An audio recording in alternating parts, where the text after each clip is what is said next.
Good morning. நீங்கள் நன்றாய் இருப்பதற்கு நான் வாழ்த்துகிறேன்.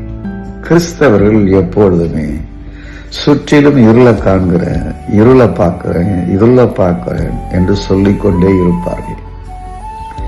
உங்களுக்கும் எனக்கும் சிலுவையில ராக்காலங்கள் முடிவு கட்டப்பட்டது என்பதை நம்ப முடியுதா?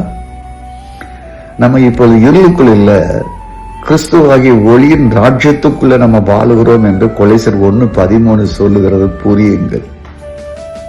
ஆகவே தைரியமா கணவனாகிய மனைவியாகிய தைரியமா நீங்க சொல்லுங்க, எனக்கும் என் கணவனுக்கும் என் மனைவிக்கும் பிள்ளைகளுக்கும் ராக்காலங்களே இல்லை, இருளும் இல்லை என்று தைரியமா பேசுங்க.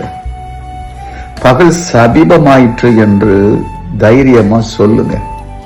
அந்தகாரத்தின் கிரிகளை இயேசுவின் நாமத்தில் நாங்கள் தள்ளிவிட்டோம், டிஸ்மிஸ் பண்ணிட்டோம் சொல்லுங்க. அந்தகார ஆவியின் செயல்களை ஒழித்து கட்டிவிட்டோம் என்று சொல்லி விசுவாசத்தோடு விசுவாச ஆவியோட பேசுங்க. எங்களுக்கும் இவர்களுக்கும் எந்த சம்பந்தமும் இல்ல, கிறிஸ்துவாக இருக்கிற ஒளியின் ஆயுதங்களை தரித்திருக்கிறோம், எங்க பக்கம் பிசாசு அண்ட முடியாது என்று தைரியமா பேசுங்க. நாளை சந்திப்போமா? God bless you. கர்த்தர் உங்களை ஆசீர்வதிப்பாராக. நன்றி.